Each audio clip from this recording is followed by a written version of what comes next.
93% of phishing emails were carrying ransomware by the end of March. This figure is according to a report released by PhishMe.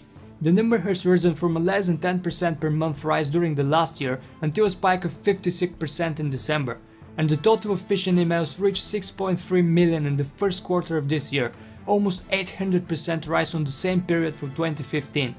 The rapid upsurge is because ransomware is easier to deliver now and has a quicker return than other cyber attacks. Stealing credit card data is more involving as the details have to be sold before the card is cancelled. ID theft is even more drawn out. With ransomware once distributed, the criminal only has to wait for the money to start to arrive, and there is no need to hunt and select data to monetize. In the Infoblox DNS Threat Index for the first quarter of 2016, researchers found dramatic increases in ransomware infrastructure. This indicates that criminals know this is a viable business and is definitely expanding. Infoblox researcher noted a 3,500% increase in ransomware activity compared to the same period last year. This isn't a hacker in a bedroom. This has become a big business for organized criminal networks. It's not just James Bond type super criminals that are into the market, it's also networks of ordinary people. With ransomware available as franchise deals on the dark web, little technical skills are needed to operate. Just pay some cash, get set up and configured to pay the bigger crooks their share, and you're into business. Delivery of the malware is commonly by an exploit kit.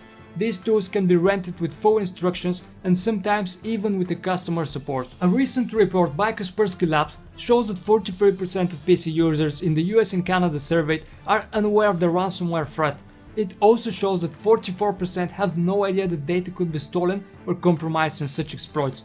Of the 4,000 US and 1,000 Canadian users aged 16 plus the survey asked, only 16% recognized the malware and were concerned about it, compared with other users who were more concerned with trojans, spyware and viruses. Researchers have uncovered a zero-day exploit for Windows for sale on Russian criminal forum. Although the company behind the detective work, Trustwave Spider Labs, cannot verify that the exploit is authentic, they believe it is and that it's going to be used. The exploit is marketed as a local privilege escalation, working on Windows OS from XP to 10. The advert asked for offers above $95,000.